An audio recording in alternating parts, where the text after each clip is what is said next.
Boa tarde a todos.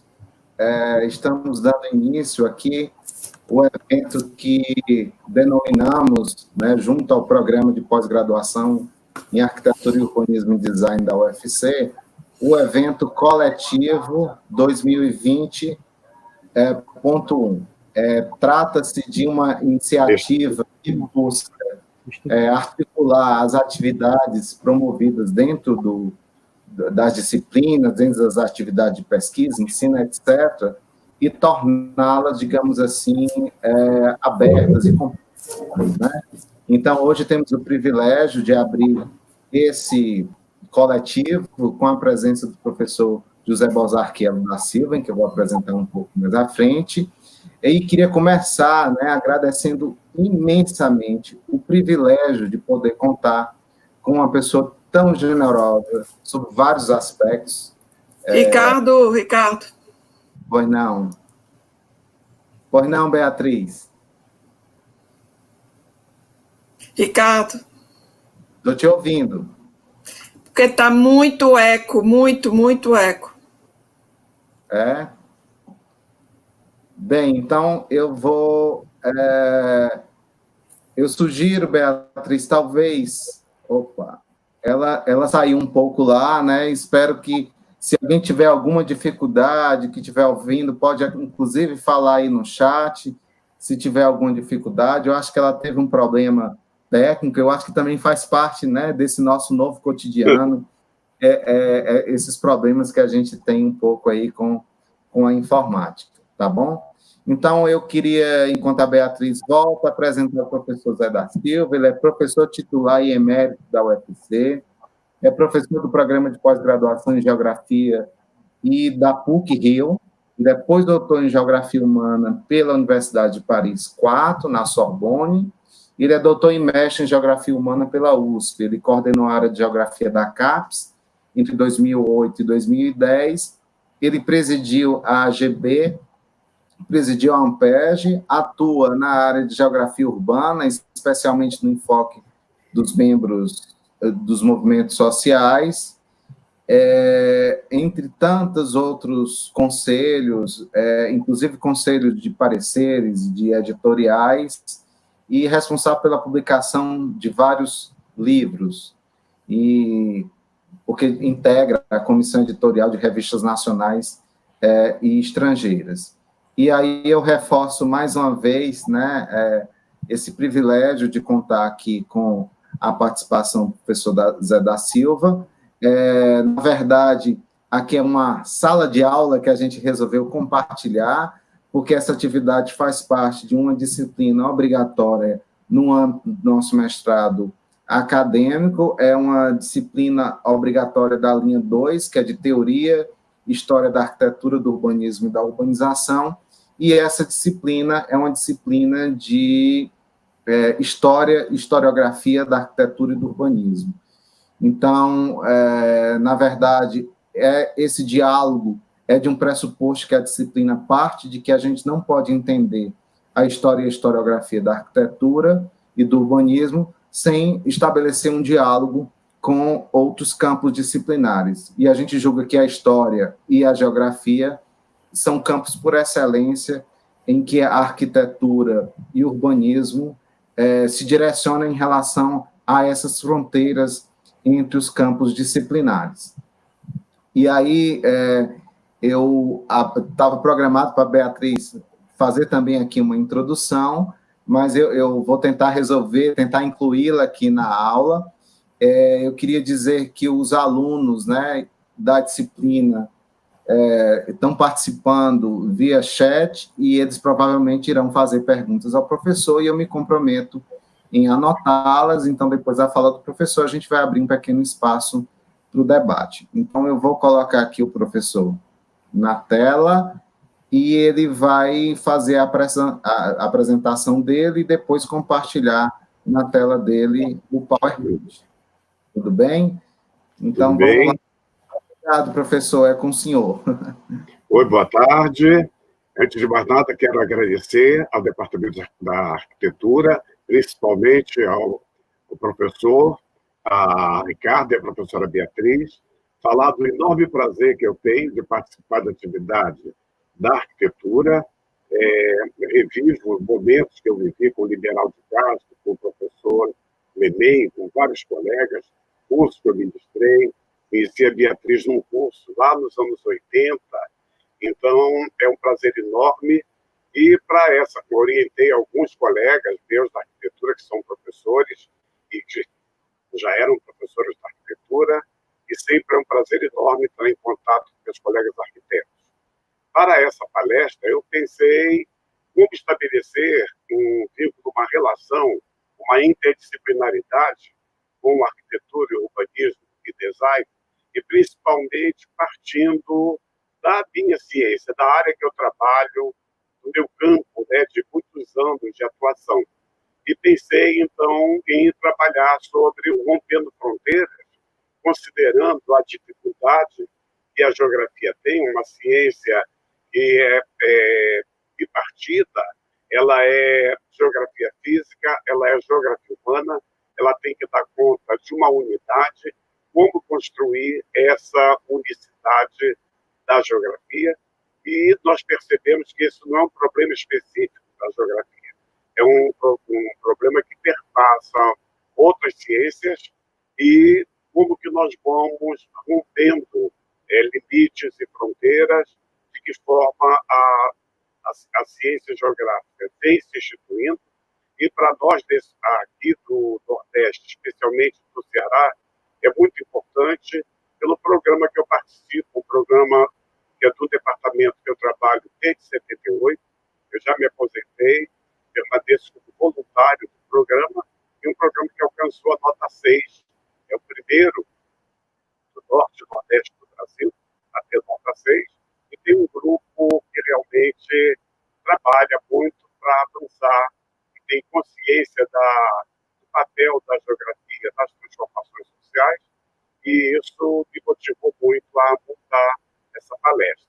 Então, eu vou iniciar apresentando os slides, daí vamos ver o título, né, para podermos passar. Então, geografia rompendo fronteiras, vencendo desafios, e vamos passar. E o que é, então, um exemplo de como romper barreiras de desafios, no caso do nosso programa, e o que vem acontecendo em outros programas também, em que a geografia passa a ter um reconhecimento social que ela havia perdido, e o que significa essa recuperação e qual o custo dessa recuperação. Então, no caso da UFC, é um corpo docente qualificado, tanto na graduação como na pós-graduação, e os convênios nacionais e internacionais são muitos, né? Nós temos um print extremamente importante de outros convênios. Então, temos uma preocupação, uma atualização permanente com a participação de professores e alunos em eventos, cursos, missões, estágios, e participação principalmente nos fóruns da AGB e nos fóruns da ANPES. A valorização do ambiente acadêmico, construindo relações desenvolvidas no ensino, na pesquisa e na extensão.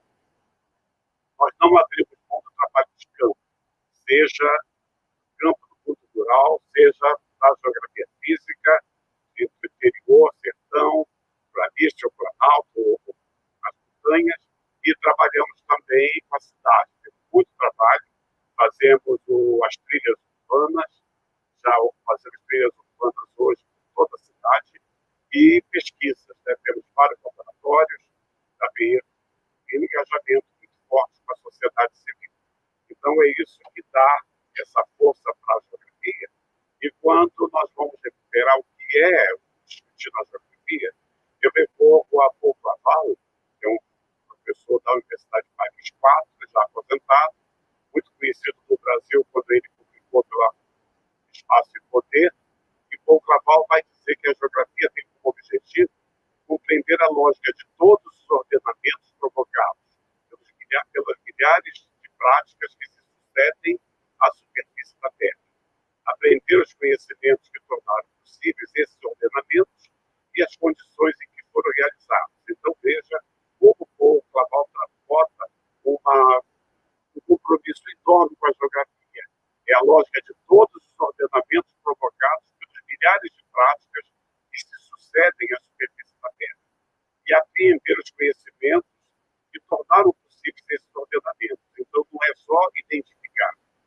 entender, analisar esses ordenamentos e em que condições esses ordenamentos foram realizados.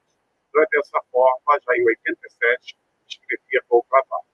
Aí, então, Paul Claval acompanhou meu pós-doc de 91 a 93, lá na Paris 4, em Paris. É uma pessoa que eu tenho muita admiração e respeito. O mestre da geografia francesa do Brasil, me chamou a atenção, eu fiz um livro que está publicado pela Springer, mas foi publicado em português primeiro, em que eu trabalho a França e a formação da Escola Brasileira de Geografia. E Montaigne tem um papel especial, ele é o grande mestre da interlocução da geografia. Então, eu me inspiro em Montaigne para fazer a relação com outras ciências, e Montaigne já dizia, ele investia contra o uso abusivo da expressão ciência aplicada, na qual cada grupo de especialistas procura uma aplicação para sua área de conhecimento, sem levar em conta as fortes interações necessárias para a sua aplicabilidade. Então, veja, uma ciência só não consegue fazer aquela área do conhecimento. Ela tem que levar em conta as interações necessárias. Isso Mestre Montaigne, nos anos 40, já dizia isso. Aí veja, então, Montaigne, ele quem fundou o primeiro curso de geografia do Brasil foi a USP, e convidou o professor Pierre de Fontaine. De Fontaine chega em 34, e logo em 36 chega o professor Pierre Montaigne, fica do Brasil até o ano de 46, e formou um grupo muito grande que orientou a primeira tese em geografia, em 1943, feita por uma mulher, Conceição Vicente de Carvalho. Então, ele teve um papel fundamental e tinha muita respeitabilidade na França. Então, não foi só um geógrafo de uma geografia, vamos imaginar, colonial. Ele foi de uma geografia moderna, contemporânea, e deu esse caráter de contemporaneidade que fez com que ele fosse aceito muito bem pela comunidade científica francesa, em Paris e em outras grandes cidades francesas. E Montaigne, ele vai investir muito na interdisciplinaridade. Ele vai dizer que, infelizmente, é esta carência que se torna uma regra, a contornar o homem numa área definida, esquecendo que seus pontos de vista são essencialmente outros artifícios, recortes analíticos arbitrários da realidade complexa. Para o homem cultural, geográfico, ecológico, negligencia-se a realidade, o homem total. Então, o que é aprender esse homem total? A geografia dá conta de aprender o homem total, não vai dar conta. Então, como que ela vai buscar auxílio de outras ciências e como que temos que tomar cuidado com o sombreamento, mas vamos ter sombreamentos de várias áreas do conhecimento. E é a partir, então, de Montaigne, já com esse cuidado com a interdisciplinaridade, é que nós vamos entender, então, em síntese, a interdisciplinaridade surge como uma das possibilidades para investigar fenômenos que pressionam a mescla das divisões tradicionais do conhecimento. Então, como que as várias caixas do conhecimento, como conter essas caixas e como criar uma ciência que consiga dialogar e intercambiar com outras áreas do conhecimento. E aí entra Edgar Morin, os conceitos da tradição filosófica, como natureza, vida, homem, sujeito, que também constitui o objeto da metafísica transcendental, podem beneficiar-se hoje de uma nova luz proporcionada pelas disciplinas científicas contemporâneas. Não se trata de maneira alguma de criar um novo cientificismo, mas de abrir as disciplinas umas às outras, para enriquecê-las com os pontos de vista provenientes de outros horizontes. Então, veja, esse ponto é fundamental. Como que o Morin, quando ele vai construir o conceito de saber complexo, como que ele vai criar essa possibilidade de um diálogo, principalmente nesse momento chamado pelo Milton Santos, já dos anos 90, momento técnico-científico e informacional, que é esse momento dessa realidade virtual que nós estamos vivendo e que cada vez mais domina nossas vidas, domina todas as relações. Então é fundamental, como que Edgar foi sagaz para perceber a necessidade dessa interação. E o geógrafo espanhol, Capello, ele vai se preocupar muito com a identificação de grupos de pensamento, como que os grupos de pensamento que iriam constituir as escolas, o que é realmente uma escola. Ele vai dizer que a existência de uma comunidade científica especializada modela o pensamento de seus integrantes e, com o tempo, origina o que se tem denominado estilos de pensamento, que determinam a eleição de problemas científicos, as perguntas que são feitas, guiam as observações, estabelecem as regras para se trabalhar e ainda predeterminam o vocabulário que se há de utilizar. Veja, então, que ele está dando que elementos para uma epistemologia de um determinado campo do conhecimento e já está tratando da metodologia de análise, de pesquisa desse campo do conhecimento.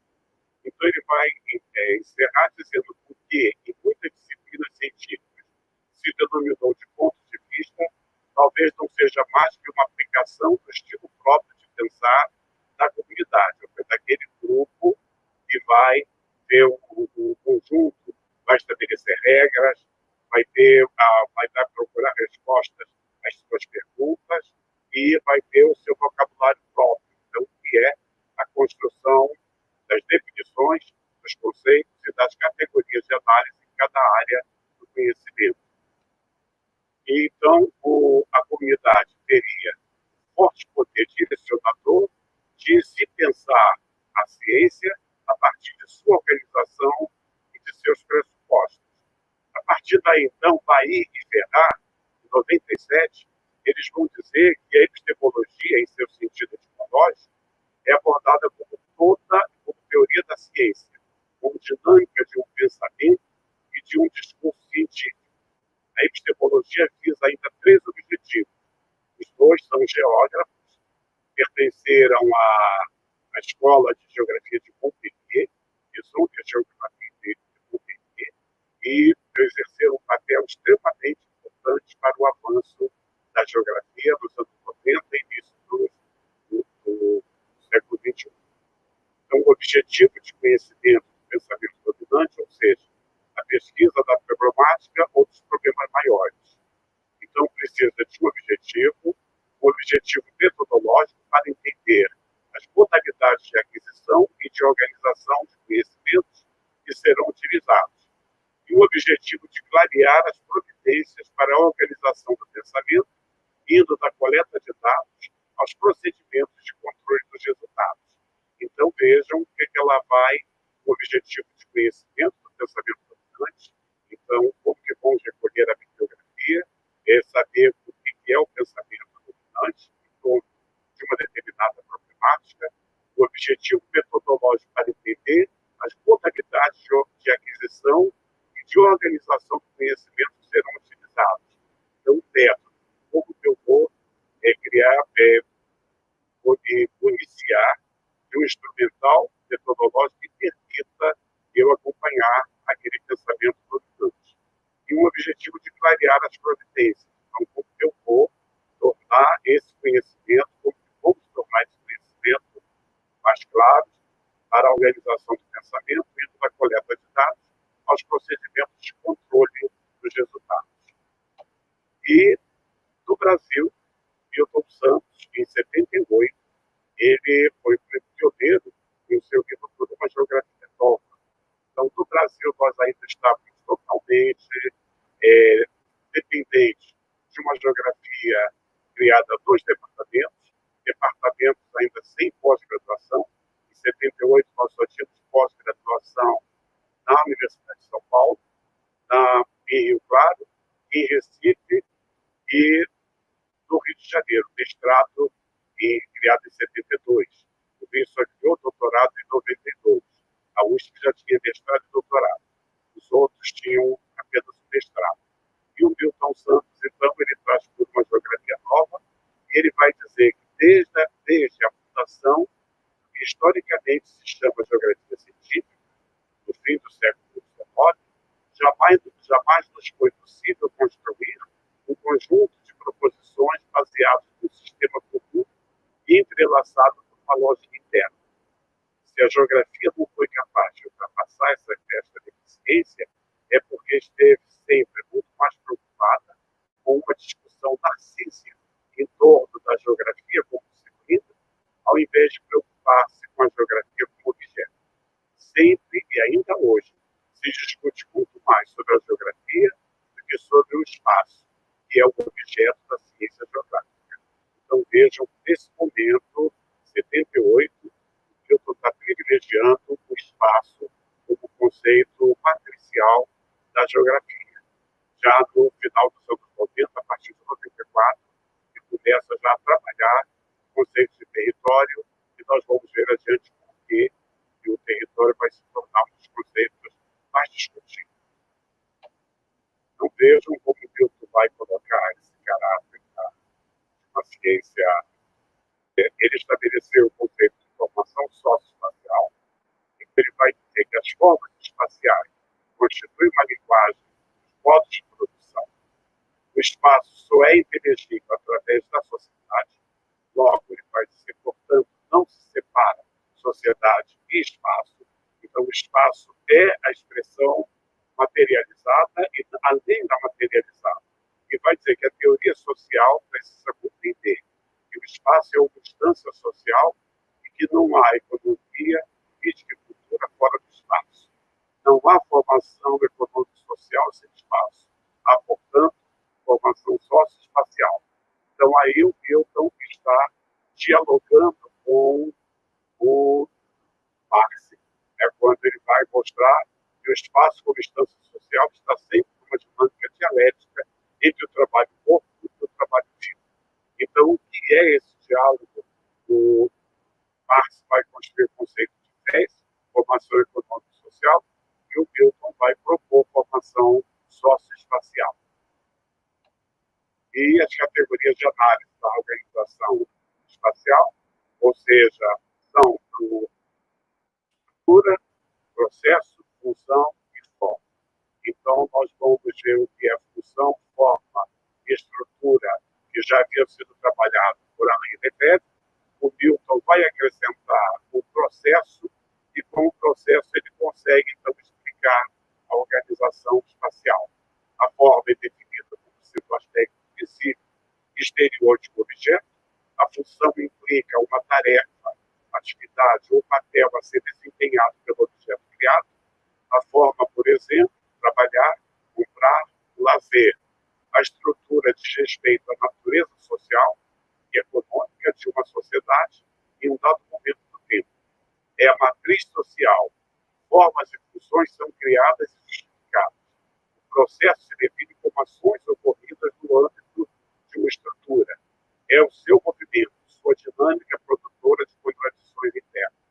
E o Newton, então, vai ressaltar, porém, que considerar só a estrutura e processo seria a espacial, ou seja, não geográfica. Temos que trabalhar com as 4 categorias, ou seja, estrutura, processo, função e forma. E Newton, então, esse grande mestre, que rompeu ele com o seu livro Espaço Dividido, quando ele acaba com a classificação só de formal e informal, quando ele vai trabalhar a teoria dos 2 circuitos, do inferior e do superior. Então, ele contribuiu muito para o avanço teórico da geografia brasileira e, sem dúvida nenhuma, é uma grande referência. E dos mestres franceses que muito influenciaram a geografia brasileira, nós temos Pierre Georges. Tá?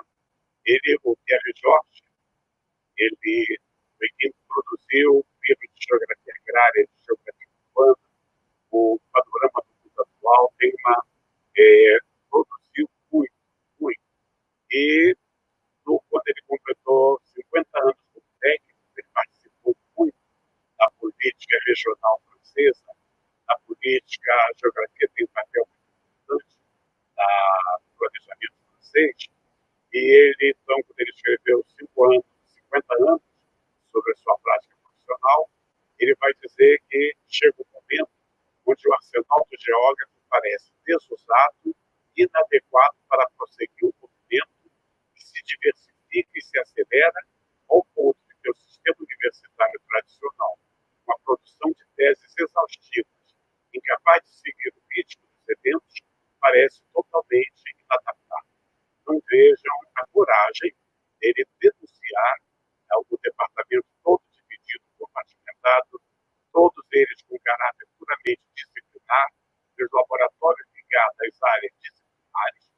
Então, são laboratórios disciplinares, que ele quer romper e já intercambiar todos os laboratórios para produzir uma geografia que não seja, um arsenal que não seja desusado, que tenha condições de uso e de adequação para conseguir esse movimento. Porque ele pega a dinâmica da sociedade, um movimento que se diversifica e se acelera ao ponto. Então, o que é esse movimento? Então, ele vai dizer que uma ciência se define por seu objeto e por seus métodos. Todo método que não se adapta ao objeto é inadequado. Então, vejam a visão de Pierre Georges, um dos grandes mestres da formação da geografia brasileira. Pierre Georges, e vamos chegar a Panchinelli.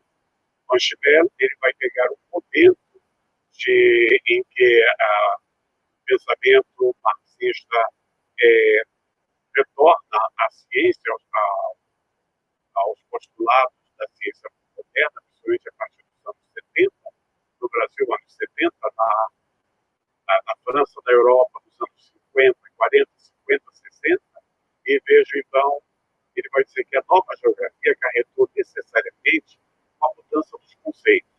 Os conceitos da geografia clássica, região, sobretudo meio, paisagem, não resistiram às mudanças de perspectivas e de métodos, e foram substituídos por um novo conceito, o de espaço. Vejo, então, a região, para ele, da forma que a geografia clássica estava trabalhando, muito mais um recorte, e não compreendido a partir de relações sociais de produção. A ideia de meio, a ideia de paisagem. Então, vejo a fisiologia da paisagem, compreender a paisagem, não a paisagem como um produto, não resistir às mudanças, porque o conceito de paisagem e geografia era como se fosse exterior à sociedade, uma miragem da sociedade, e não a sociedade como produtora de paisagem. Então, ele vai mostrar que elas não resistiram, esses conceitos não resistiram às mudanças de perspectivas de métodos e foram substituídos por um único conceito, o de espaço. E ele afirma, então, nós já estamos vivendo um momento da geografia radical, é a geografia que vai surgir principalmente em Detroit, Richard Pitt e vários geógrafos americanos, que vai ter uma revista de geografia radical, e ele vai dizer que a geografia radical de contestação dos poderes estabelecidos do Estado geográfico, marxista ou não marxista, considera que a pesquisa científica deve servir para transformar o mundo no sentido de uma maior justiça social, de um serviço voltado aos mais pobres, às minorias. A geografia feminista, a geografia do bem-estar, são frutos desta corrente. E vamos ter o Yves Lacoste, que vai escrever o livro A Geografia Serve, antes de mais nada, para fazer a guerra, e é nesse livro da geografia crítica, da geografia radical crítica, que o Lacoste vai dizer, ele vai fazer a crítica à geografia dos estados maiores e à geografia dos professores. Então, a geografia crítica, a partir de 70, a UFC ela entra na cena, ela cedia o evento mais importante que já aconteceu na geografia brasileira, que foi o Encontro Nacional de Geólogos de 78, uma verdadeira revolução teórica e metodológica. Então, a partir de Fortaleza, foi o evento aqui em Fortaleza, na UFC, marca o fim do exílio, o retorno do Milton Santos do exílio.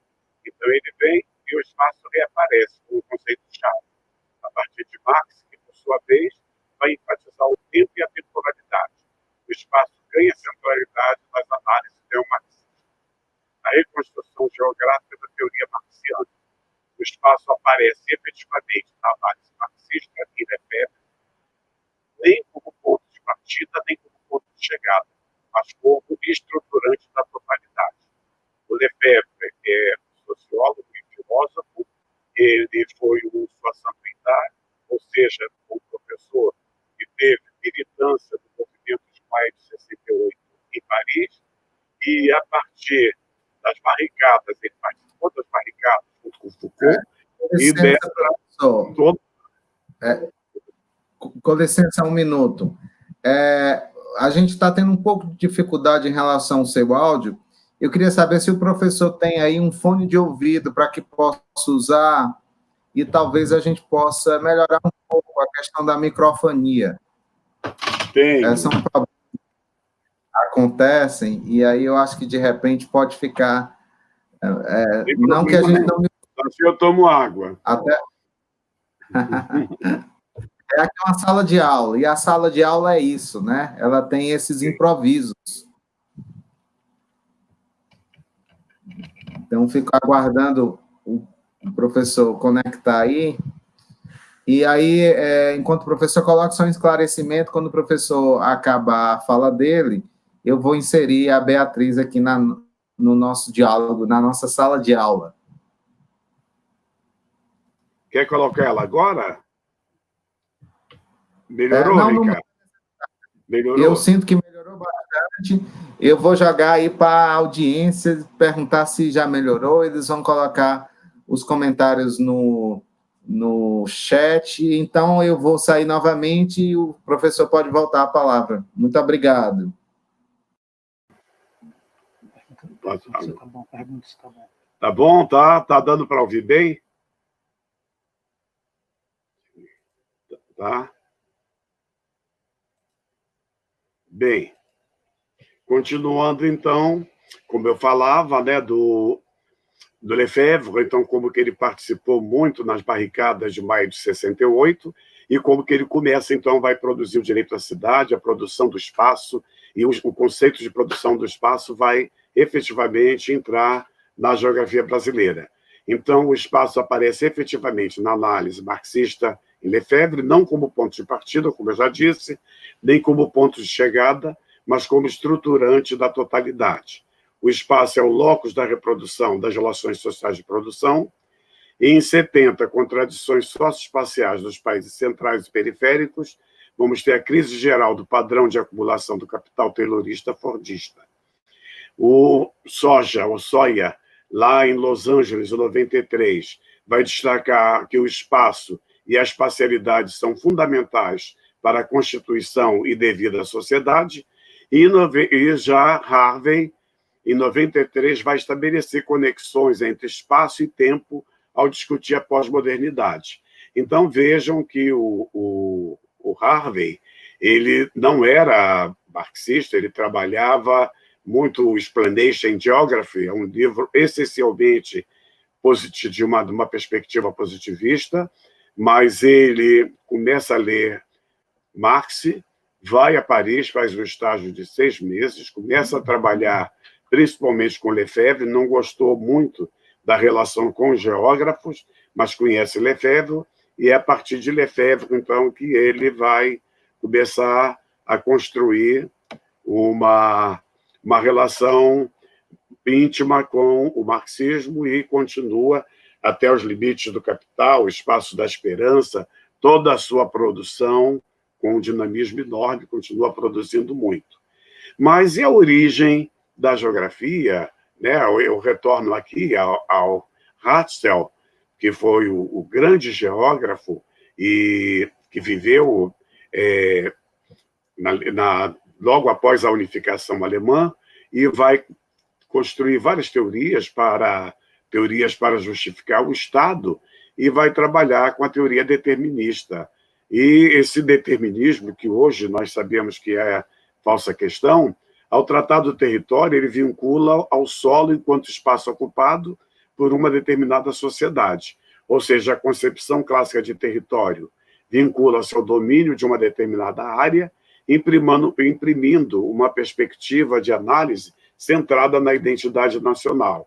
Então, ele vai amarrar a ideia do território, a ideia da centralidade e a ideia da identidade. Então, o território é a base físico-geográfica de um Estado-nação.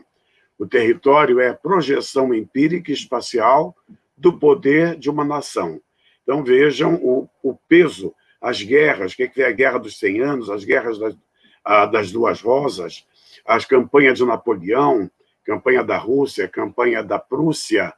Então, o que é a Prússia, que é a antiga Alemanha, o que foi a unificação que o Bismarck vai fazer da Alemanha e como o território vai explicar esse Estado, o Estado alemão, o Estado prussiano. E ele vai construir também o conceito de antropogeografia, ou seja, das relações natureza e humanidade. Para ele, o território seria uma determinada porção da superfície terrestre apropriada para um grupo humano. E o espaço vital manifestaria a necessidade territorial de uma sociedade, tendo em vista seu equipamento tecnológico, seu efetivo demográfico e seus recursos naturais disponíveis. O Estado é o referencial do território.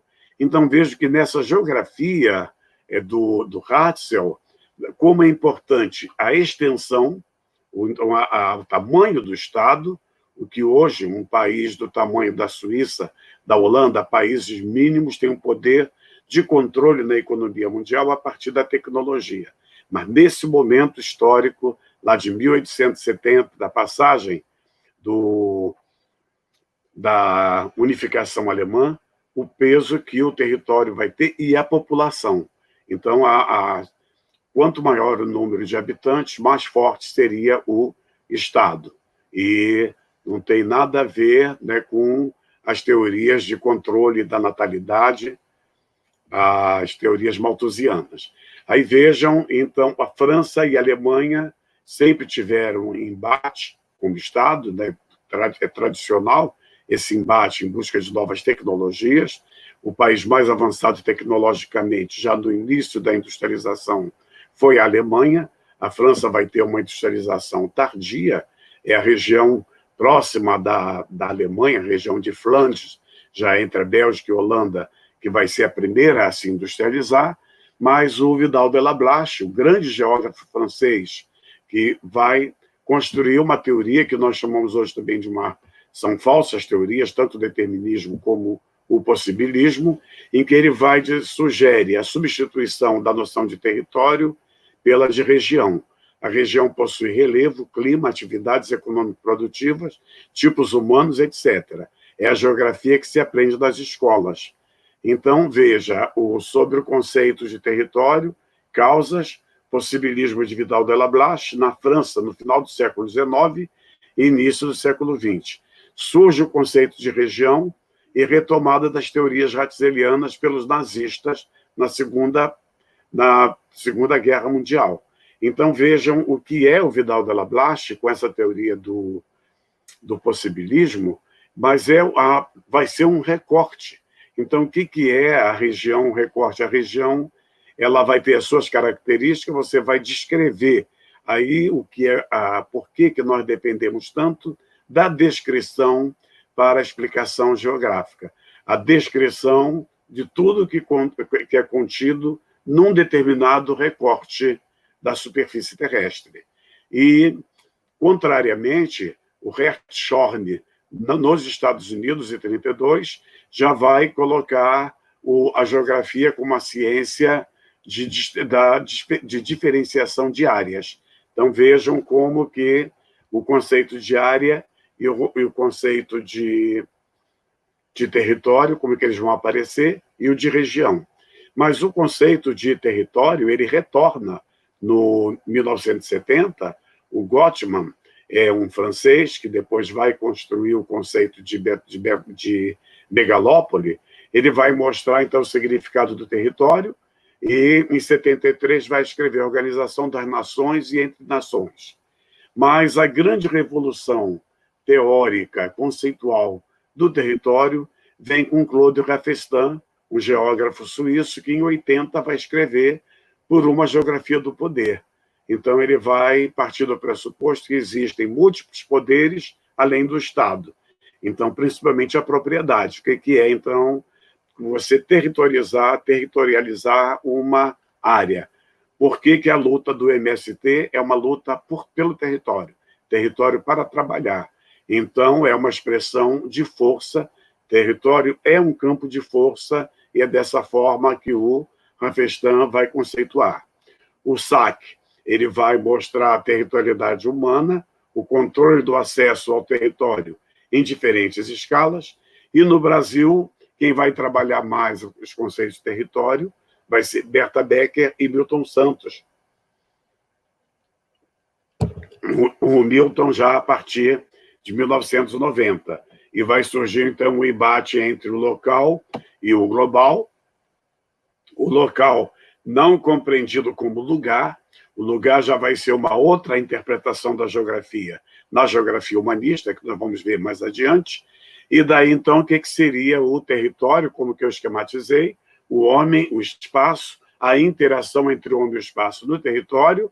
Aí vejo que é a base física, a base política administrativa e a organização social atravessando o indivíduo, a família, a comunidade e a sociedade.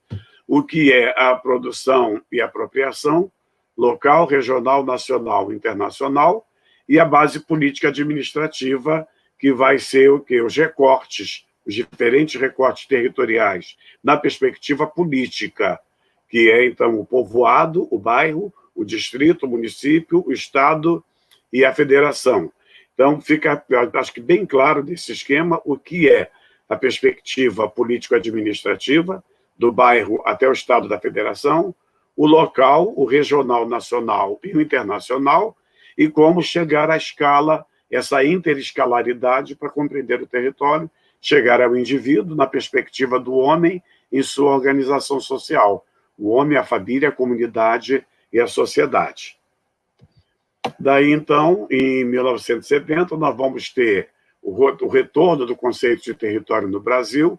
Então, é o Marcos Saquet, lá do Paraná, é um dos grandes teóricos do território aqui no Brasil, vai trabalhar na perspectiva econômica do materialismo histórico e dialético, vai trabalhar com o conceito de geopolítica, com a política e cultural na perspectiva do simbólico e identitário, e também a sustentabilidade ambiental e o desenvolvimento local. Depois, o Rafestan, voltando ao Rafestan, que foi extremamente importante, ele vai dizer que é essencial compreender bem que o espaço é anterior ao território. O território se forma a partir do espaço. Eu chamo a atenção também, pego aqui as palavras do Rafestan, que o espaço continua sendo a categoria matricial da geografia. Mas, veja, o território se forma a partir do espaço e é o resultado de uma ação conduzida por um ator sintagmático, ator que realiza um programa, em qualquer nível. Ao se apropriar de um espaço, concreta ou exatamente, o ator territorializa o espaço. Mas também ele se pode mudar, desterritorializar e reterritorializar. Ele sempre vai estar territorializado. Um espaço onde se projetou um trabalho, seja energia e informação, e que, por consequência, revela relações marcadas pelo poder, o território se apoia no espaço, mas não é o espaço, é uma produção a partir do espaço. Ora, a produção, por causa de todas as relações que envolve, se inscreve num campo de poder. Então, Rafestan escreve isso em 1993. Aí veja o Marcelo Lopes de Souza, um dos geógrafos mais conhecidos no Brasil, também trabalha com território e vai dizer que ele está direcionado diretamente com a ideia de poder. Território é fundamentalmente um espaço definido e delimitado por e a partir de realizações de poder. Então, veja o Rogério Aesbaert, que é o mais conhecido do Brasil, conhecido hoje em todos os países da América Latina e mesmo na Europa. O território, assim, qualquer acepção, tem a ver com poder. Todo território é, ao mesmo tempo e obrigatoriamente, em diferentes combinações, funcional e simbólico. E, enquanto contínuo, dentro de um processo de dominação ou apropriação, o território a territorialização deve ser trabalhados na multiplicidade de suas manifestações. Aí veja, então, como que o território vai aparecer a ideia de dominação, o concreto, o político e o econômico, o território como apropriação, então, do concreto ao simbólico, da identidade ao político e da afetividade. Então, o simbólico, identidade e afetividade. Concreto, político e econômico. Então, e as multiterritorialidades que nós vamos ter a partir do território. Então, saindo do território, qual é o senso comum de região? Eu já mostrei que ela tem sido trabalhada muito mais como recorte, e um recorte sem relação com a discussão dos diferentes modos de produção. Então, segundo Paulo César da Costa Gomes, na linguagem cotidiana de senso comum, a noção de região parece existir relacionada a dois princípios fundamentais, o de localização e o de extensão. Ela pode, assim, ser empregada como referência associada à localização e à extensão de um certo fato ou fenômeno, ou ser ainda uma referência de limites mais ou menos habituais atribuídos à diversidade espacial. Aí veja, então, partindo dos conceitos de região, obtemos meios de refletir sobre globalização. Em geral, esta palavra expressa a ideia de uma economia unificada, de uma dinâmica cultural hegemônica, de uma sociedade que só pode ser compreendida como um processo de reprodução global. Para alguns, isso implica o fim da região. Fim das regiões pela homogeneização do espaço ou pela uniformização das relações sociais. Isso Lippietz, quando vai lançar o seu livro Espaço do Capital, vai colocar, e o Paulo César também em 95. Mas os processos de globalização irão cada vez mais impor uma sociedade em rede em detrimento de uma sociedade territorial, ou claramente regionalizada. Aí vamos ver, então, que essa ideia de fim da região, ela continua como região natural, como região geográfica, e a região mesmo na perspectiva econômica e a região política-administrativa. E daí, então, desses conceitos básicos da geografia, o de espaço, de território, o de região, nós vamos à ideia de lugar associado ao conceito de espaço. Então, o que é o lugar? O todo e as partes, o habitante, a identidade e o lugar. Aí vejam que o lugar, eu estou trazendo aqui todas as entradas da geografia nessa perspectiva de rompendo barreiras e eliminando limites. Então, o que é a geografia na perspectiva da geografia humanista, ou seja, de uma linha da geografia cultural. O lugar é a porção do espaço apropriável para a vida, apropriada através do corpo, dos sentidos, dos passos de seus moradores. É o bairro, é a praça, é a rua, e nesse sentido poderíamos afirmar que não seria jamais a metrópole ou mesmo a cidade lato sensu, a menos que seja a pequena vila, a cidade vivida, conhecida, reconhecida em todos os cantos. O lugar na era das redes. Aí veja, então, como que já a Ana Fani vai tentar ler numa outra perspectiva. O lugar na era das redes traz a ideia de que os novos processos de produção e de troca se dão hoje de outra forma no espaço, no momento em que as vias de transportes e de comunicações mudam radicalmente suas configurações, que não passa somente pelas rotas terrestres tradicionais. Na realidade, a tendência à anulação do tempo de distância entre lugares no espaço do globo terrestre parece diminuir de tamanho, articulando lugares para agora, através das redes de alta densidade, de trocas de informações. Apesar das redes de transmissão eletrônica, de dados da produção por satélites, a localização das empresas guarda concretude no lugar. Deve-se também pensar que as referências são cada vez mais universais, mas a vida se localiza e ganha sentido no cotidiano.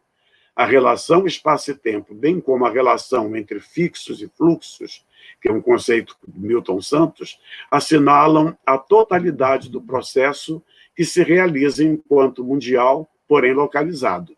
Nesse contexto, A ideia de lugar único se recicla por todos os lugares, se articulam aos demais e a sociedade se mundializa e se faz presente em cada lugar. Se a localização concreta do lugar lhe dá materialidade específica, sua existência pontual não exclui o mundial.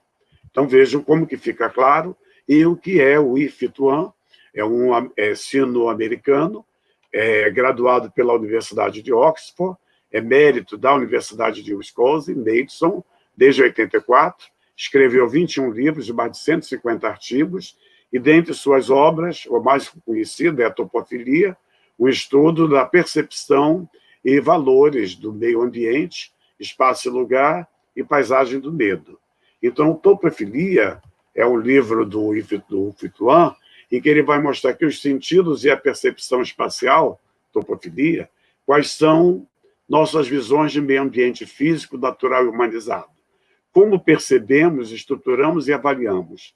Quais são os nossos ideais ambientais. Percepção é tanto a resposta dos sentidos aos estímulos externos, como atividade proposital na qual certos fenômenos são claramente registrados. Muito do que percebemos tem valor para nós, para a sobrevivência biológica e para propiciar algumas satisfações que estão enraizadas na cultura. Atitude é uma postura cultural, uma posição que se toma frente ao mundo. A visão de mundo é a experiência conceitualizada.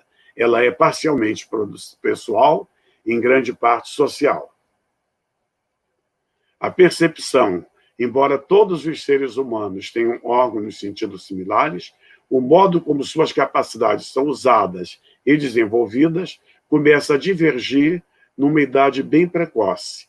Como resultado, não somente as atitudes para com o meio diferem, mas diferem a capacidade real dos sentidos, de modo que uma pessoa em determinada cultura pode desenvolver um olfato aguçado para perfumes, enquanto que a de outra adquire profunda visão estereoscópica. Então, como que isso vai variando? Então, o que é a paisagem e o que é, então, a questão do meio e a percepção. Então, vejam como que o Yifituan vai trabalhar essa ideia de lugar, e o lugar nas duas perspectivas, o lugar como parte do mundo, que passa para quase que o local, na perspectiva da geografia humanista, e o lugar inserido nas relações sociais de produção como parte em que o mundo se reproduz no lugar. E o Harvey, então, vai ficar com o seu primeiro livro, A Justiça Social e a Cidade. Ele vai trabalhar o conceito de excedente, e a partir do conceito de excedente ele vai vai trabalhar a origem da cidade. O Harvey também vai trabalhar os conceitos de espaço absoluto,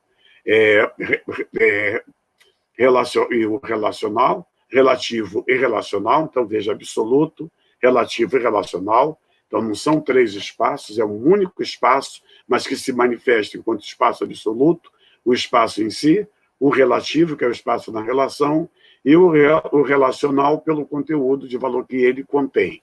Então, Harvey, a partir da justiça social e a cidade, ele vai, inclusive, parafrasear o Wright, vai dizer que vai ter uma maneira geográfica de pensar, Wright Mills, então ele vai construir a teoria do desenvolvimento geográfico desigual. E nessa teoria ele busca compreender o funcionamento do capitalismo no âmbito geográfico, apontando como a dinâmica da acumulação do capital pode alterar o espaço e as formas de especialidade e gerar desigualdades entre os territórios. Harvey considera os desenvolvimentos geográficos como fortemente influenciados pela acumulação de capital, pela ação do homem na natureza, o que ele chama de inserção material na teia da vida, socioecológica pela busca da redução do tempo, do giro do capital, a conhecida compressão espaço-tempo, que o Milton já trabalhou no espaço como instância socioespacial, e pelos conflitos territoriais em diferentes escalas geográficas. Então, como Harvey ele tem uma superprodução, é o geógrafo mais conhecido, hoje tem uma entrada no Brasil muito forte. E eu que falei do livro, né, que o meu livro, A França e a Formação da Escola Brasileira de Geografia, hoje a Espanha tem um papel muito importante na formação da geografia brasileira, principalmente a Escola de Barcelona, né, e a Escola da Complutense de Madrid. Então, o professor Horácio Capel já está aposentado, é professor de Barcelona, e ele vai dizer como pode ocorrer que, numa disciplina bem elaborada, existam opiniões diferentes e confrontantes a respeito do problema essencial da mesma. É seguramente o que ocorre na geografia, ciência para a qual, ao longo de nosso século, se propuseram diferentes definições, podendo se distinguir, pelo menos, dois problemas-chave, sem dúvida relacionados, mas distintos: o da relação homem-meio e o da diferenciação do espaço na superfície terrestre. Aí vejo, então, como que o Capel tentou mostrar essa questão tanto da relação homem-meio, então toda a questão ambiental, toda a questão do meio ambiente, toda essa discussão que rompe com aquele conceito de recursos renováveis e não renováveis, isso tudo virou balela, os recursos estão todos se esgotando ou se perdendo mesmo antes de ser usado pela contaminação da água, dos mares, do ar, contaminação de alimento. Então, vamos, nessa perspectiva de vencer barreiras, aí o professor Horácio Capel tem um grande... é extremamente importante para a geografia contemporânea do mundo e do Brasil. E o espaço, um conceito-chave, uma categoria central. O que é o espaço, material ou imaterial, uni e multidimensional, um todo ou uma totalidade, objeto de estudo das ciências em geral ou da geografia em particular. Conceitualmente, o espaço pode ser percebido e abordado teoricamente sob diferentes perspectivas. No âmbito da produção e evolução do conhecimento geográfico, a centralidade, o detalhamento e aprofundamento do espaço determinou o grau de identidade, autonomia e legitimidade à geografia, consolidando-a enquanto ciência. Então, vejam que o espaço, então, chegou, ficou, e eu quero, como nós estamos falando, né, de rompendo fronteiras, né, e extrapolando os limites, hoje a geografia está voltada para o estudo da colonialidade, né, o discurso decolonial, não está presente em todos os programas de pós e nem todos os cursos de graduação, mas tem programas em que é muito forte. Então, o que é compreender essa relação entre modernidade e colonialidade? O grupo Modernidade e Colonialidade, MC, foi constituído em 1998, ele é muito recente e penetrou muito forte na geografia, a partir da dissolução do Grupo Latino de Estudos Subalternos, que, por sua vez, fora inspirado no projeto indiano. Formado por intelectuais latino-americanos, situados em diversas universidades das Américas, o coletivo realizou duras críticas ao pós-colonialismo, procurando inserir a América Latina de maneira radical, através da noção de giro decolonial. Buscando o afastamento do próprio pós-colonialismo, o programa de investigação resgata diferentes autores latino-americanos, tendo alguns de seus próprios membros uma trajetória intelectual individual influenciada pelo marxismo, filosofia da libertação, teoria da dependência e análise do sistema mundo. Alguns de seus principais expoentes são Walter Mignolo, Henrique Dussel, Aníbal Quijano, Santiago Castro Gomes, Ramon Glasfogel, Nelson Maldonado Torres, Catherine Walsh, Arthur Escobar, entre outros. Né?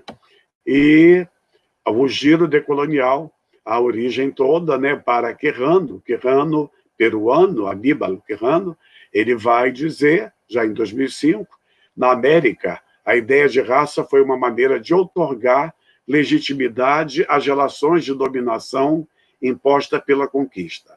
a posterior constituição da Europa, como nova identidade depois da América, e a expansão do colonialismo europeu ao resto do mundo, conduziram à elaboração da perspectiva eurocêntrica do conhecimento e, com ela, a elaboração teórica da ideia de raça como naturalização dessas relações coloniais de dominação entre europeus e não europeus. Então, quem quiser pode ver o livro dele, Colonialidade do Poder, Eurocentrismo e América Latina. E como surge esse discurso? Esse discurso todo tem a fonte em Frantz Fanon. Fanon é o grande indutor, ele, esse martinicano da Martinica. Ele serviu o exército francês na Segunda Guerra Mundial, depois foi estudar medicina em Lyon, especializando-se em psiquiatria. A sua tese não foi aceita, né? A tese dele, ele foi reprovado na tese, casou-se em 53 com uma francesa branca, Josie Fanon, que suicidou-se em 89. Em 54, ele se engajou na luta pela independência da Argélia, participando da Frente de Libertação Nacional. Editou a revista Boudj-Harid, na Tunísia, e morreu de leucemia em 61. Então, ele tem vários livros, um dos mais conhecidos é A Questão da Terra, e o mais famoso hoje é Pele Negra, Máscara Branca, e ele, então, vai construir esse discurso decolonial, e esse grupo, anterior, e esse grupo, o anterior, o do Mignolo, do Dussel, do Querrano, do Castro Gomes, o Glasfaquel, o Maldonado Torres, o Walsh, Escobar, aqui no Brasil, principalmente o Walter Dias, Carlos Walter Porto Gonçalves, e vários geógrafos que vêm trabalhando com o discurso decolonial e tentando fazer uma releitura da geografia brasileira. Então, dessa forma, vou pegar o primeiro, eu tento fazer a recuperação da geografia, do atual da geografia brasileira, tentando mostrar o que seria romper fronteiras, vencendo desafios, a partir desse passeio, né, pela evolução do pensamento geográfico, sem condição de aprofundar, que o meu objetivo era construir um panorama, eu acho que era esse o que o professor Ricardo e a professora Beatriz queriam, essa possibilidade de fazer esse passeio, mostrando, então, os avanços. Nós também temos retrocessos, nosso discurso não é um discurso uníssono, nós temos várias linhas de pensamentos, temos geografias estadualizadas, temos pré-escolas se redefinindo, mas é isso que eu tinha para trazer para vocês e agradeço muito a atenção.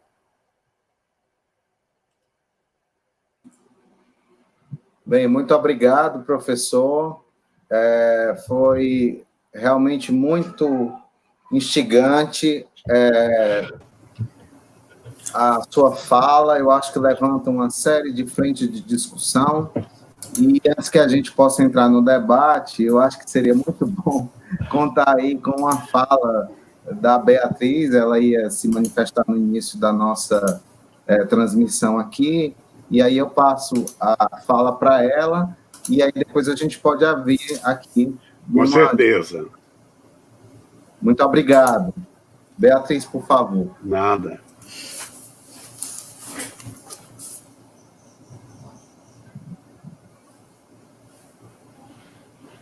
Beatriz, você está me ouvindo? Eu estou ouvindo, Ricardo, mas está assim...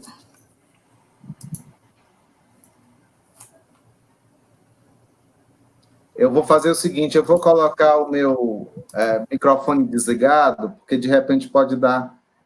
ela saiu aí. Desliga o meu? Posso? Entrar. Para ela falar? Bota o meu desligar no mudo para facilitar. De qualquer forma, quando ela entrar novamente, ela vai aparecer aqui, E aí eu queria continuar refletindo um pouco sobre essa importância de que as disciplinas possam se tocar, que elas possam se afetar uma pela outra. E por isso, né, que essa disciplina de História e Historiografia, que busca subsidiar os alunos da pós-graduação em relação às especificidades da pesquisa histórica e compreender a questão dos bastidores e compreender também essa abordagem em relação às questões teóricas fundamentais que são a arquitetura. Pronto, Ricardo, entrei. Pronto, e eu já passo a palavra para você. E dentre elas, entender, né, como é que alguns conceitos que estão fora da disciplina, eles têm validade, ou eles servem como um campo de interseção com outras áreas do conhecimento para melhor compreender a nossa disciplina. Eu passaria a palavra para a Beatriz e eu volto a falar tentando elencar as principais perguntas que foram colocadas aqui no chat. Beatriz, por favor. Ai, finalmente, foi confuso, mas finalmente consegui entrar.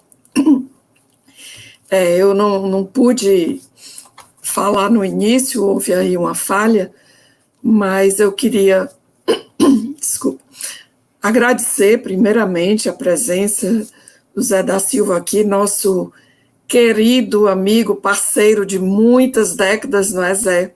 Me lembro quando eu fiz a minha especialização sob a coordenação do professor Liberal, ainda na década de 80, foi quando eu conheci o professor Zé da Silva, ele foi nosso professor brilhante, puxa, abriu, assim, nossos caminhos, e muito mesmo, e desde aí eu acho que houve uma amizade, uma parceria, e ele sempre está pronto para colaborar com a gente. Eu acho que essa é a segunda vez, não é, Ricardo? É a terceira que ele participa do nosso programa de pós-graduação, sempre abrilhantando aí com a sua fala, com o seu conhecimento. Isso é importantíssimo. Então, hoje foi um privilégio a gente retomar o nosso curso com a presença, com a fala do professor Zé da Silva. Bom, eu queria chamar a atenção, e o que eu ia falar era exatamente isso que o Ricardo pontuou agora há pouco. Esse espaço como o conceito-chave da geografia, da forma como ele colocou, falando sobre o pensamento desses autores teóricos, geógrafos, sobretudo europeus, franceses, né, nossos amigos franceses, importantes no campo da geografia, e outros autores também conhecidos nossos que falam sobre esse tema. E os conceitos importantes também de que tratam esses autores, de território, de paisagem, de região, de área, de lugar, e que, como o Ricardo também falou, tem interseção com outras áreas do conhecimento, com a nossa arquitetura e urbanismo de que nós estudamos e tratamos, né? São conceitos essenciais que a gente tem que ter em mente sempre, como bem pontua nosso um famoso arquiteto teórico que fala sobre o espaço protagonista da arquitetura. É um capítulo de um livro dele, o Saber Ver Arquitetura, e que ele fala muito nisso, como nós tratamos também o espaço. E aí, em tudo que você falou, eu fiquei, né, tentando remeter como nós tratamos o espaço na arquitetura. Esse espaço também ele é muito tratado por outros autores também muito conhecidos nossos, que você destacou aí na sua fala, que foi o Lefebvre, o Harvey, quem mais? O Soja, tantos outros que você comentou. Então, depois, assim, se houver espaço, dependendo das perguntas, eu queria só que você voltasse um pouco, ou destacasse, ou realçasse aí a fala o pensamento, aliás, do Milton Santos, né, outro grande teórico nosso conhecido, e que quando ele fala o espaço e a sua instância socioespacial. Eu acho que isso é importantíssimo para nós. Então, se você puder destacar um pouco isso, explorar um pouco esse conceito, eu acho que seria bem útil e importante para nós todos. Então, só me resta agradecer aí a sua participação nessa palestra e no nosso curso. Obrigada, Zé. Obrigado, Beatriz. Antes que o professor possa começar a sua fala, eu queria fazer um bloco de perguntas, né? Então, a gente já tem essa pergunta importante aí da Beatriz. A minha pergunta também vai um pouco nessa direção, embora nós não tenhamos combinado, né?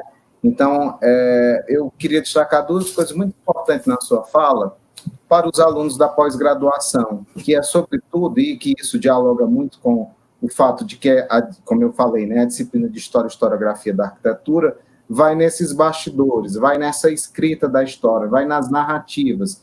E, para isso, me parece que a erudição é um fator fundamental, né, para o geógrafo, para os arquitetos e para os pesquisadores e professores em geral.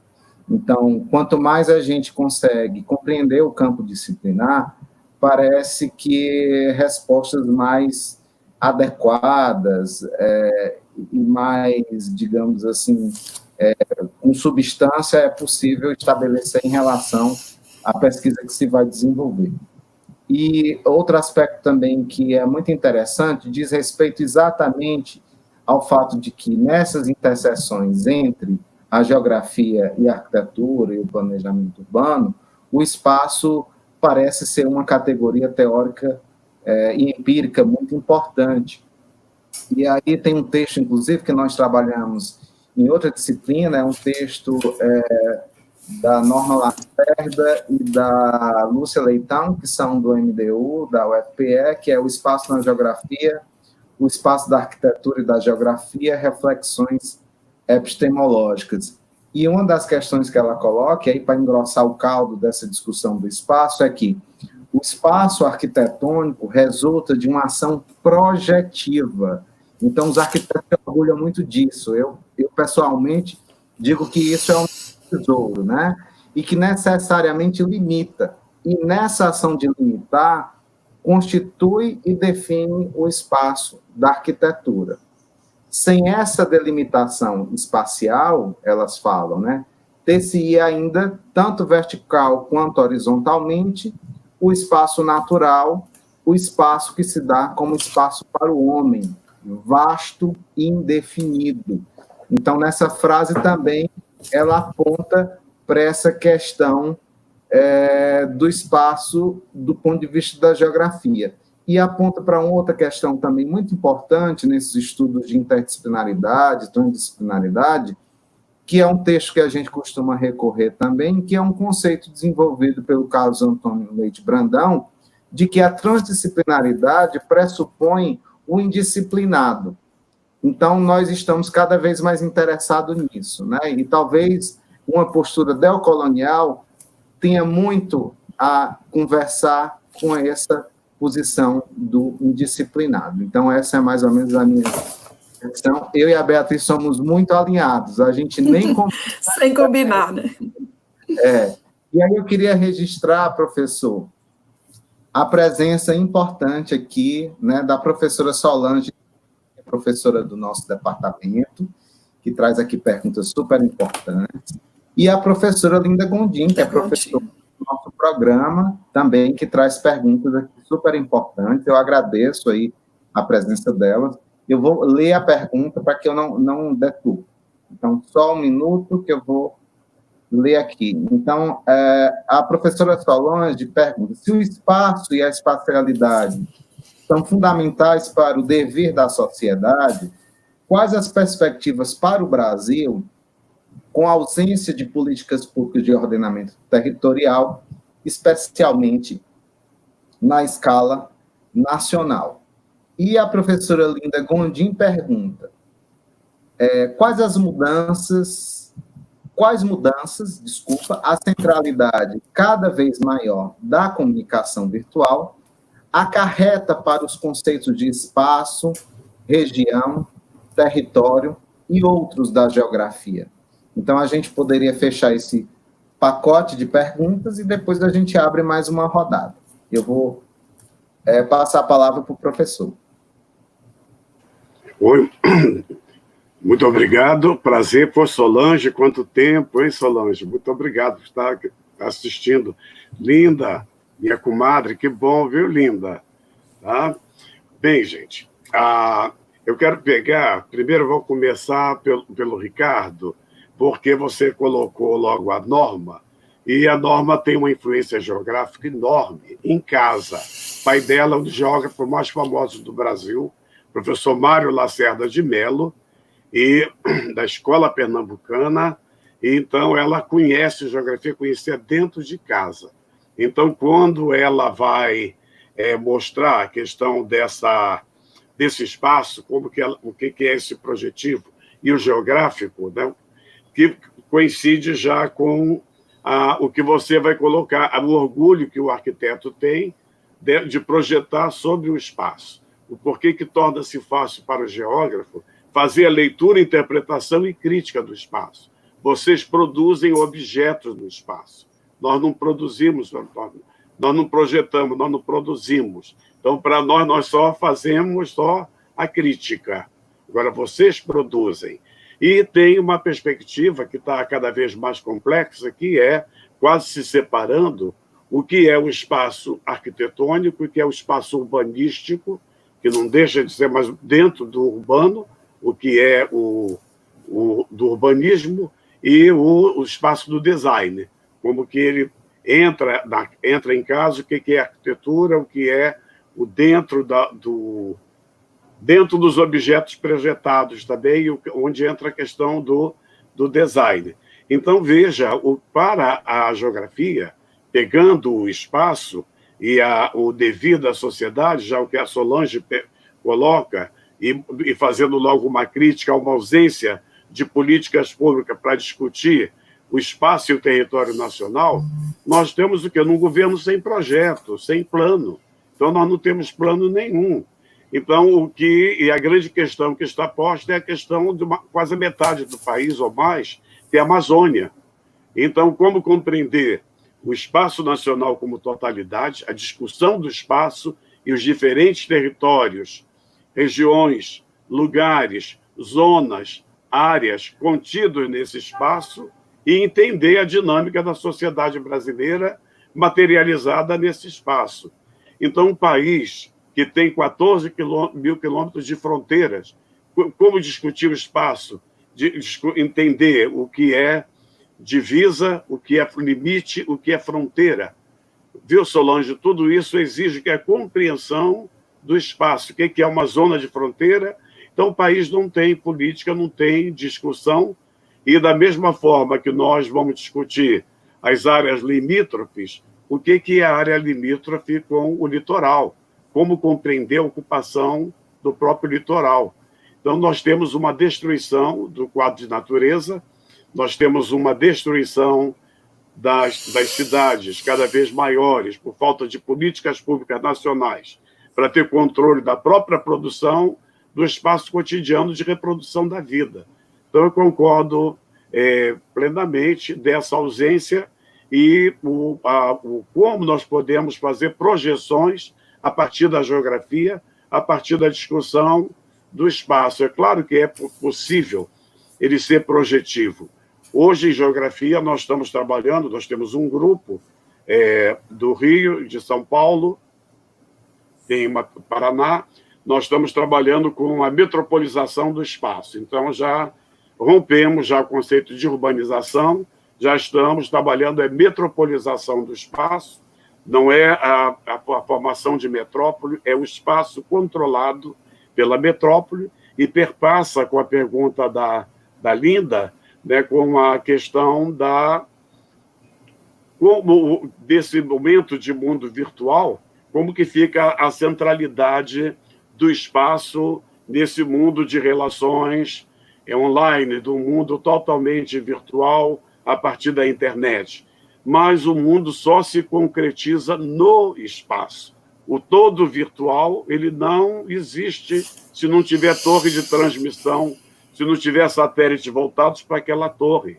Agora mesmo, essa semana, nós vimos o quê? Que a Amazon vai criar uma distribuição em Taitinga, tem uma outra em Recife, então ela é a campeã de venda de produtos e de livros da internet, mas ela territorializa, ela chega no espaço, vai territorializá-la para distribuir, para chegar à casa do consumidor, o espaço é fundamental. Então, nós vamos ver que o virtual são meios, mas o fim é a produção do espaço.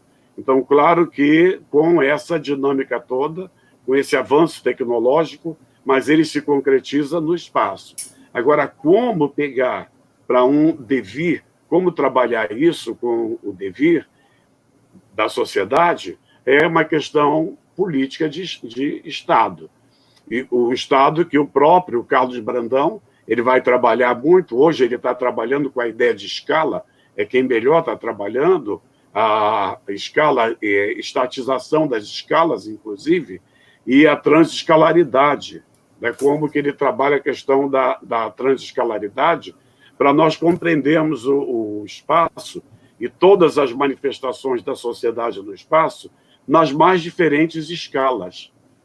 Quando eu fiz aquele recorte lá, que vai mostrar do indivíduo até a sociedade, depois o Estado, e como que você vai chegar à ideia de mundo no território, então como que as pessoas, a mobilidade dos diferentes sujeitos sociais inseridos numa sociedade, vamos falar sociedade de classe ainda, né, como que eles são sujeitos sociais, mas sujeitos que se manifestam e que têm as suas vidas, o espaço vivido do professor Foucault, lá da França, o que é o espaço vivido no contexto das diferentes classes sociais e como o Estado vai ver, então, que é a escala favela no contexto da escala da cidade. Como que nós vamos ver a escala do morador de rua? Então, o Neil Smith ele vai chegar à escala do morador de rua, quando ele vai pegar o carro móvel, que é casa e é mobilidade e é moradia. Então, veja, ele vai mostrar a ausência do Estado, ele está discutindo o espaço, ele trabalha com a ideia da gentrification, né, como que ele vai pegar quando aquele veículo, o nome é veículo móvel do morador de rua. Então, como que a ideia, o espaço que ele ocupa num canto da rua, no canto de uma praça, nos lugares possíveis dele estacionar aquele carro. É claro que o carro foi projetado, ele pegou, fez o estudo, mas isso vai mostrar o que é essa interescalaridade, como que nós chegamos do Estado em si, a questão da identidade, que vem lá do Ratzel, ainda do território, como que o território vai garantir a identidade. E por que foi colocado na minha transparência, por que o nazismo vai utilizar o conceito ratzeliano de território, porque ele vai conduzir as ideias nazistas, nazifascista, de acotovelar o indivíduo àquele território e como dali ele vai construir uma excessiva identidade nacional. Essa excessiva identidade nacional que vai se manifestar como nazismo, nós valemos, os outros não valem, e a partir daí como que vai ser construída a relação de alteridade. Essa relação de alteridade. Eu juntei toda, não sei se consegui responder, não sei se ficou claro, mas eu posso retornar, tá bom? Certo, ficou muito bom. Eu vou tentar transmitir aqui outras perguntas, né? A Cecília Andrade pergunta sobre a dimensão híbrida do espaço, né? Como a noção de espaço se transforma na contemporaneidade na presença das redes digitais. Eu acho que, de alguma maneira, essa pergunta tem similaridade com a pergunta levantada pela professora Linda Gondim.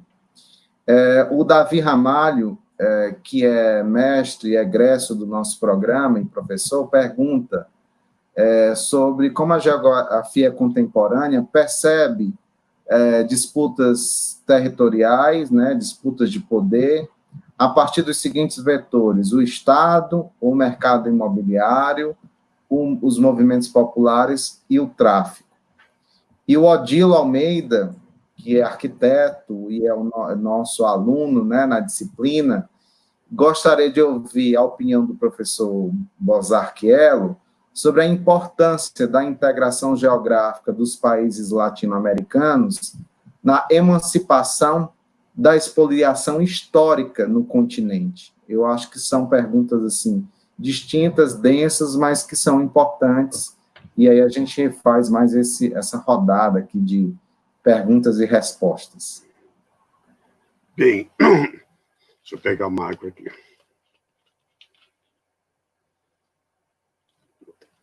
A questão da Cecília, eu acho que eu já falei com a Linda, a questão do espaço o híbrido, a importância o que muda nas relações, o que é hoje você está plugado na internet, com o telefone celular, a forma de relação.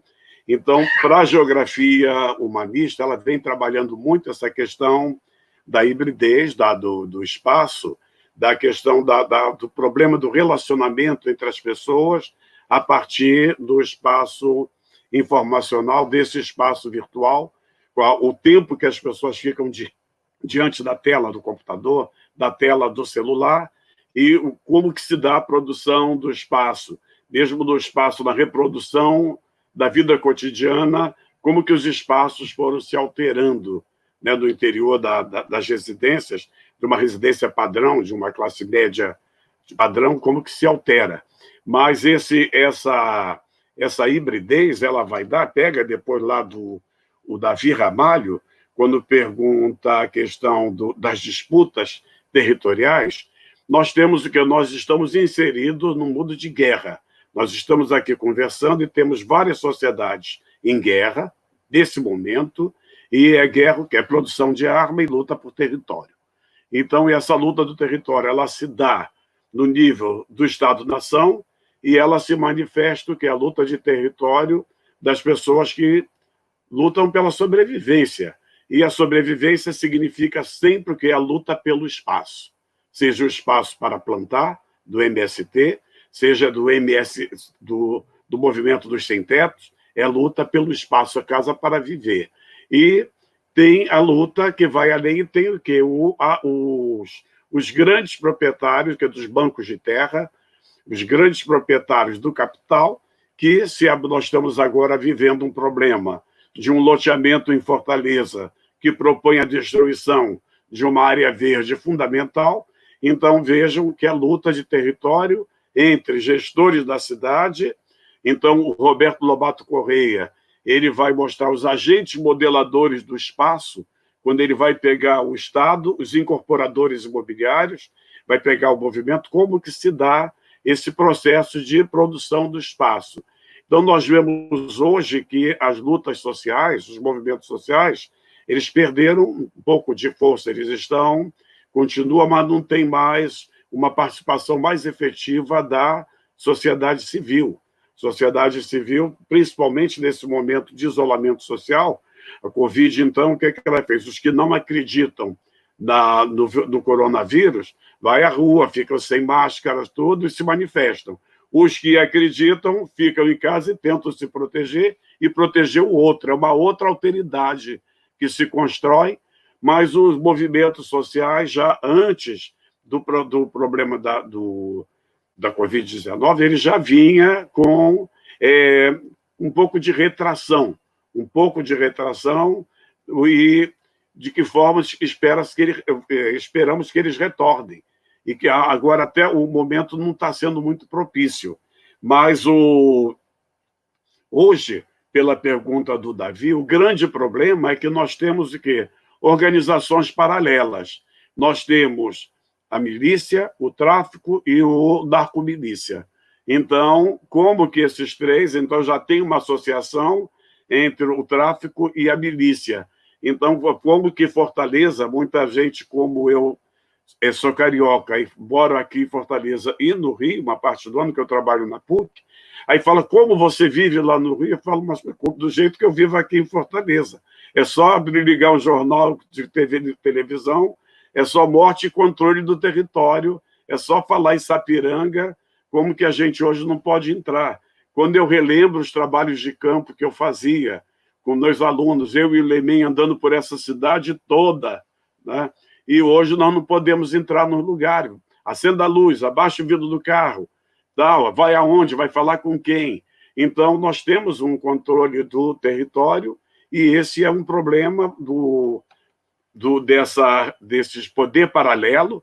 Então, como que o narcotráfico então, é uma discussão de território, como que ele territorializa, tanto que a imprensa já dominou o conceito geográfico, ela luta pelo controle do território.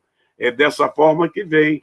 E agora a manifestação, que entra na perspectiva até do simbólico, que é essa queima de fogos todos os dias que nós vemos em Fortaleza, principalmente na área do Vicente Pinzon, junto do Farol, todos os dias em Caucaia, que é o que é um sinal que é dado dizendo que nós estamos aqui e estamos demarcando o nosso território. E o que a polícia consegue fazer.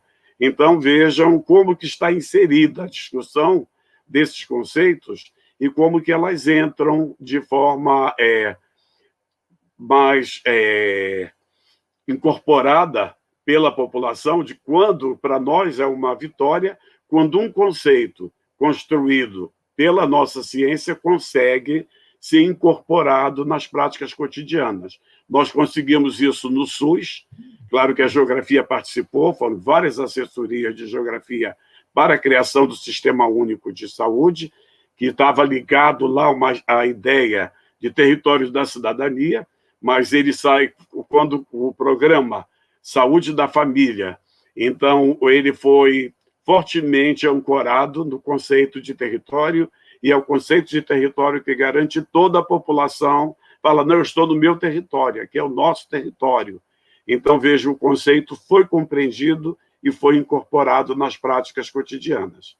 Não sei se eu respondi. O Odilo, da integração da América Latina. Estão acabando com o Mercosul, Odilo.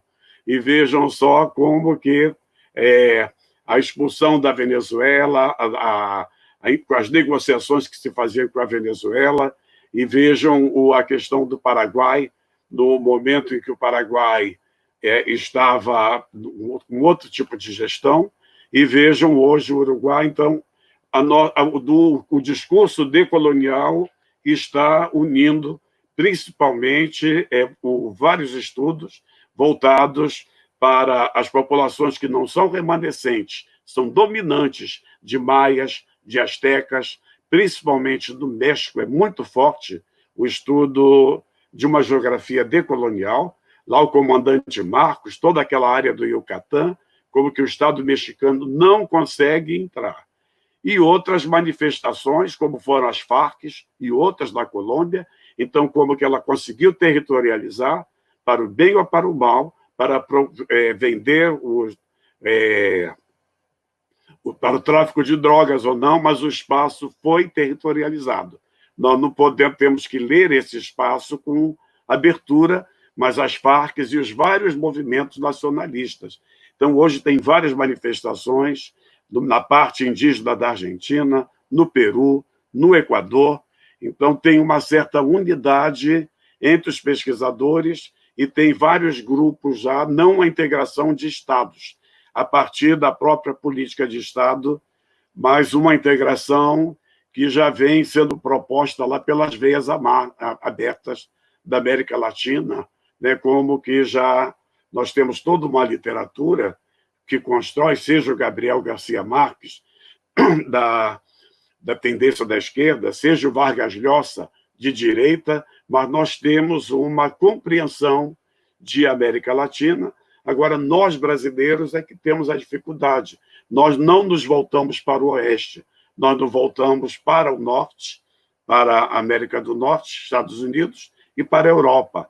E temos uma grande dificuldade de voltar para a parte leste do Brasil, o oeste do Brasil, e compreender o que é toda essa realidade andina, essa realidade que vem do México até a Terra do Fogo, e compreender. Nós não sabemos quase nada de América Latina. E a América Latina já é uma América discriminada. Eu queria chamar a atenção, aqui para o Odilo principalmente, por que a América do Norte não é América anglo-americana? Ela é América do Norte. A nossa não, é latina. Então já é discriminada, porque o que não é anglo-saxão é latino. Então já é uma forma de separar. Ok? Espero que tenha ficado um pouco claro. Pronto, muito obrigado, professor. As pessoas aqui estão agradecendo, né, as suas contribuições, as respostas. Beatriz, você quer falar alguma coisa antes que eu encerre aqui? Então, Ricardo, só mesmo para agradecer, eu acho que foi uma contribuição enorme, foi muito enriquecedor. E agradeço aí a presença de todos também que prestigiaram a fala do professor Zé da Silva, e a ele, e espero que a gente possa contar aí com sua presença outras vezes, que sempre é tão bom. Com certeza. Obrigada, estou à disposição, agradeço o convite. Os que acompanharam também agradeço muito, e estou à disposição a hora que vocês quiserem, eu estando livre, aqui, onde eu estiver, vamos voltar ao contato. E o que eu quero mesmo é me encontrar com vocês, conversar, isso, abraçar cada também. Um e matar as saudades, viu? Mas já está valendo a pena poder ver vocês aqui, viu? Um abração, Beatriz, um abração, Ricardo, e tchau, então, muito obrigado, viu? Obrigada a vocês. Antes de finalizar, professor, eu queria também registrar aqui a presença do nosso chefe de departamento, o professor Renan Leite, pelo apoio que tem dado à realização das atividades, e eu acho que esse registro vale a pena. De fato, né, um privilégio contar com a sua contribuição. Eu acho que a universidade deve se orgulhar de ter um professor da sua competência, e com história, né, e com a consciência, com a inteligência, a serviço, né, das atividades de ensino, pesquisa e extensão dentro da UFC. Então, eu acho que esse registro é fundamental, e também da sua generosidade. Isso, é isso que eu ia falar, essa generosidade dele, sempre é isso. Conosco, foi verdadeiramente uma aula, né?